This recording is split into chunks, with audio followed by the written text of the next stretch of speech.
My dear students, চলো আরও একটি ভয়েস চেঞ্জ ক্লাসে তোমাদেরকে আমন্ত্রণ জানাচ্ছি। তোমরা দেখছো আমার ইউটিউব চ্যানেল ঘরে ঘরে ইংলিশ। যদি ভালো লাগে তাহলে অবশ্যই সাবস্ক্রাইব করবে আর লাইক কমেন্ট শেয়ার করবে। আমি স্টুডেন্টসদের মধ্যে দেখেছি এই ধরনের ভয়েস চেঞ্জ করতে তাদের বেশ অসুবিধা হয়। আসলে এখানে একটা ইনফিনিটিভ ভার্ব রয়েছে, দেখো টু বাই, ভার্বের প্রেজেন্ট ফর্মের আগে টু রয়েছে। এই ধরনের ভয়েস চেঞ্জ কী হবে চলো আজকে বুঝিয়ে দেই কিভাবে অ্যাক্টিভ থেকে প্যাসিভ করবে। I am to buy an apple, আমাকে একটা অ্যাপেল কিনতে হবে। তাহলে সেটা কি করবে দেখে নাও। এখানে কি কিনতে হবে? An Apple.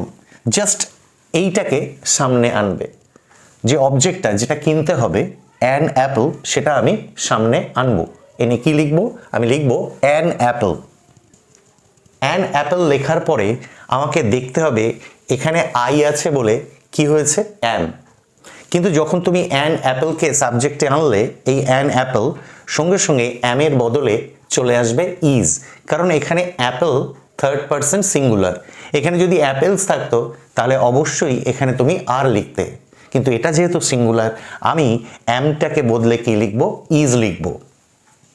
ইজ লেখার পরে আসল যে কাজটা অর্থাৎ প্যাসিভ করার যে কাজটা সেটা এই জায়গাতে হবে। দেখতে পাচ্ছ টু বাই, এই যে ইনফিনিটিভের জায়গাতে এই টুর পরে তোমাকে একটা প্যাসিভ এলিমেন্ট বি আনতে হবে। তাহলে আমি লিখব টু বি, লিখে দিলাম টু বি। টু বি লেখার পরে এই যে ভার্বের প্রেজেন্ট ফর্মটা দেখছো বাই, প্যাসিভের নিয়ম কি? যে কোনো একটি ভার্বকে তো 3 নম্বর করতেই হবে, পাস্ট পার্টিসিপল। তাহলে আমি বাইয়ের থার্ড ফর্মটা এখানে লিখব বট। বট লিখলাম। তাহলে এই যে হলো টু বি বট, এই জায়গাতেই কিন্তু অ্যাকচুয়ালি অ্যাক্টিভ থেকে প্যাসিভটা তৈরি হলো, এইখানেই প্যাসিভ ব্যাপারটা সংঘটিত হলো। তাহলে টু বি বট বাই বট বট লেখার পরে এই যে আপেলটা কিনতে হবে কার দ্বারা? আমার দ্বারা। সাবজেক্টে কে ছিল? আই। ব্যাস চলে যাবে পিছনে। তবে তার আগে প্যাসিভের যে নিয়ম তোমরা জানো, একটা কি দিতে হবে? বাই। বাই দিলাম। এবারে আইটাকে আমার অবজেক্টে নিয়ে গেলে কি করতে হবে? মি। তো সেটাই আমি করে দেব। হয়ে গেল আমার এই ধরনের ইনফিনিটিভ যুক্ত ভার্বের প্যাসিভ ভয়েসের টেকনিকটা তোমরা শিখলে। এবার আর কয়েকটা উদাহরণ যদি তোমরা দেখে নাও তাহলে জিনিসটা কিন্তু ইজি হবে। আর পরীক্ষায় এমন কোশ্চেন পড়লে খুব কনফিডেন্টলি সাকসেসফুলি সঠিক অ্যান্সার করে তোমরা কিন্তু নম্বরটা পেয়ে যাবে, পাবে। All the best. চলো পরের এক্সাম্পলগুলো আমরা দেখে নিই। পরের এক্সাম্পলটা দেখো, রহিম ওয়াজ টু রাইট পোয়েমস, কবিতা লিখতে হয়েছিল তাকে। তাহলে কাকে? রহিমকে। তাহলে দেখো এখানে কিন্তু আমি আগের বারে প্রেজেন্ট দিয়েছিলাম, এখানে কিন্তু রয়েছে ওয়াজ। আর টু রাইট পোয়েমস, তাহলে ভয়েস চেঞ্জটা কিন্তু এই জায়গাতে কি সংগঠিত হবে? টু রাইট, এই যে ইনফিনিটিভ, কি লিখতে হবে? কবিতা। তাহলে আমার কাজ হবে পোয়েমস যে অবজেক্ট সেটাকে কোথায় আনতে হবে? সাবজেক্টে আনতে হবে অ্যাজ ইউজুয়াল। তাহলে আমরা প্রথমেই পোয়েমসটাকে নিয়ে আসব। পোয়েমসকে যখন আগে আনলাম, এবার আমাকে ভার্বটা নিতে হবে। এখন তো আর সাবজেক্টে কে নেই? রহিম নেই। কি এসেছে? পোয়েমস। তো ওয়াজরা তো দুই ভাই, তোমরা জানো ওয়াজ আর ওয়্যার। পোয়েমস যেহেতু প্লুরাল, অনেকগুলো কবিতা, তাহলে আর ওয়াজ হবে না। এখানে রহিম থার্ড পারসন সিঙ্গুলার বলেই ওয়াজ হয়েছিল। এবার কি হবে? ওয়্যার হবে। তাহলে আমাদের পরবর্তী কাজ কি? ওয়্যারটা লিখতে হবে। দেখো ওয়্যার লিখে দিলাম, পোয়েমস ওয়্যার। এইবারে আমি এই জায়গায় পৌঁছে গেলাম। টু রাইট, এই জায়গাতে আমার প্যাসিভটা করতে হবে। ঠিক আগে যেটা বললাম, প্রথমেই আমি টু লিখে নেব। টু লেখার পরে এখানে এই যে রাইট প্রেজেন্ট ফর্ম ভার্বটা, ইনফিনিটিভ ভার্বটা, তাকে কি করতে হবে? ভার্বে 3 নম্বর করতে হবে। কিন্তু 3 নম্বর তো করার আগে একটা প্যাসিভ এলিমেন্ট দিতে হবে। সেটা কি না? বি। টুর পরে বিটা কিন্তু তোমাকে দিতে হবে। বি দেওয়ার পরে পরের কাজ হচ্ছে প্যাসিভ, মানেই যে কোনো একটি ভার্বকে তো 3 নম্বর করতেই হবে, এবং সেটা এই ভার্বটাকে করতে হবে যেটা ইনফিনিটিভ ভার্ব রাইট। তার 3 নম্বর ফর্ম আমরা সবাই জানি, রাইট, রোড, রিটেন। চলো রিটেনটা লিখি। রিটেন লেখার পরে আমার কাজ করতে হবে কি? এই যে রহিম, অর্থাৎ কবিতাগুলো লেখা হয়েছিল কার দ্বারা? রহিমের দ্বারা। তাহলে রহিমকে যে আমি অবজেক্টে নিয়ে যাব তার আগে কিন্তু একটা বাই দিতে হবে। বাই দেওয়ার পরে রহিমটা পিছনে গিয়ে রহিমই হবে। এখানে হি থাকলে অবজেক্টে গেলে বাই হিম হতো, রহিম একজনের নাম প্রপার নাউন, সে তো পিছনে গিয়ে রহিম থেকে রাম বা রহিমা হবে না, তাহলে কি হবে বাই রহিমই হবে। চলো লিখে দেওয়া যাক, বাই রহিম লিখে দিলাম, আমার অ্যাক্টিভ থেকে প্যাসিভ হয়ে গেল। তাহলে এইরকম ইনফিনিটিভ ফর্ম দেখলেই আর তারপরে যদি তুমি অবজেক্ট দেখতে পাও তাহলে এই হলো তোমার প্যাসিভ করার সঠিক নিয়ম। আর কয়েকটি এক্সাম্পল দেখে নেব, একদম ক্রিস্টাল ক্লিয়ার হয়ে যাবে।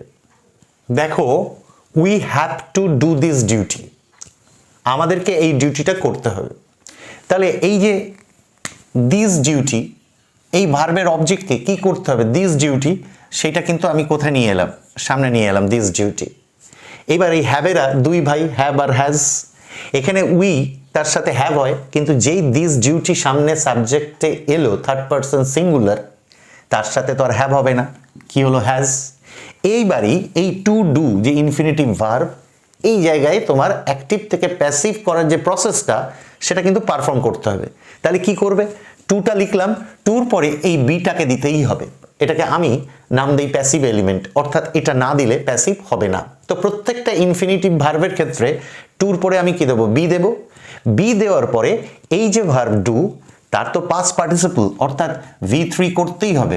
টু টু বি, ডু এর 3 নম্বর কি হয়ে গেল, ডান, ব্যাস প্যাসিভটা এই জায়গাতে কি হয়ে গেল। এরপরে বুঝতে হবে এই ডিউটিটা আমাদের যারা সংগঠিত হবে, আমাদের দ্বারা এই ডিউটিটা কমপ্লিট হতে হবে, তখনই আমি কি আনবো, বাই, কারণ হবে কাদের দ্বারা, ডিউটিটা কমপ্লিট হবে কাদের দ্বারা, আমাদের দ্বারা। তাহলে বাই উই এর অবজেক্ট ফর্ম কি, আস, অর্থাৎ এই ডিউটিটাকে কমপ্লিট করতে হবে কাদের দ্বারা, আমাদের দ্বারা। তাহলে হয়ে গেল প্যাসিভ ভয়েস। আশা করি বুঝতে পারছো।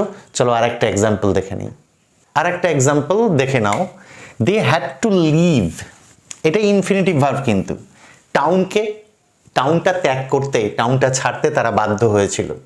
তাহলে এই যে দ্য টাউন, এই টাউনটা এই লিভ ভার্বের কি অবজেক্ট, আর ইনফিনিটিভটা এই জায়গাতেই আছে অ্যাজ ইউজুয়াল আগেরগুলোর মতো। অবজেক্ট কোথায় নিয়ে এলাম, দ্য টাউন, নিয়ে আসার পরে এই হ্যাডটা এখানে হ্যাড বসে গেল। আগের বারে হ্যাজ হ্যাভ, হ্যাভের জায়গায় হ্যাজ, হ্যাজের জায়গায় হ্যাভ, এই যে ব্যাপারটা থাকে, হ্যাডের কোনো পার্টনার নেই, ওয়ান অ্যান্ড অনলি হ্যাড। তাহলে নিশ্চিন্তে হ্যাডটা বসিয়ে দিলে, তারপরে টুটা বসালে, এইবারই প্যাসিভটা সম্পাদিত হবে। তার জন্য প্যাসিভ এলিমেন্ট কি, তাহলে এ থেকে ক্লিয়ার হলো। টুর পরে যখন এরকম ইনফিনিটিভ ভার্ব থাকবে প্যাসিভ করার সময়, টুর পরে এই বি ভার্বটা প্যাসিভ এলিমেন্ট। কেন একে প্যাসিভ এলিমেন্ট আমি নাম দেই ছাত্রছাত্রীদের বোঝার জন্য, সুবিধার জন্য, সেটা আমার আগের ক্লাসগুলো দেখলে বুঝতে পারবে।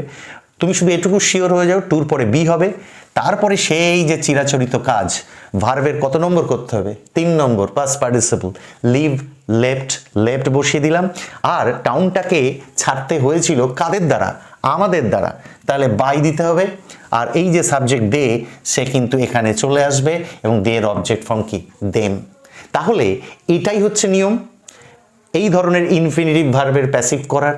সেক্ষেত্রে যেটা চেঞ্জ হতে পারে, এই সাবজেক্টগুলো চেঞ্জ হতে পারে। আজকে দে আছে বলে দেম হলো, যদি এখানে সি থাকতো তাহলে এখানে হার হতো।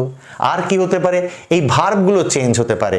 আজকে লিভ আছে বলে লেফট হলো, যদি এখানে টেক থাকতো টেক টু টেকেন হতো, যদি বাই থাকতো বাই বট হতো, যদি গিভ থাকতো গেভ গিভেন হতো। তো এইটুকু তো তোমরা জানোই, কিন্তু মেইন প্রসিডিওর কিন্তু এটাই সেম। টুর পরে বি হবে, আর এই ভার্বের কত নম্বর হবে, থার্ড ফর্ম। আর যেমনটা এতক্ষণ ধরে বুঝলে, আমার মনে হয় the conception is quite clear. ভালো লাগলে চ্যানেলটাকে সাবস্ক্রাইব করবে, লাইক কমেন্ট শেয়ার করবে, আর শুধু সাবস্ক্রাইব করবে না, যে বেল আইকন সেটাকেও প্রেস করবে। তাহলে আরও অনেক নতুন ভিডিও যদি আমি তৈরি করি, তাহলে তার নোটিফিকেশন তোমাদের কাছে পৌঁছে যাবে। খুব ভালো থেকো, চলে আসবো আবার একটা ভিডিও নিয়ে, ততক্ষণ টাটা।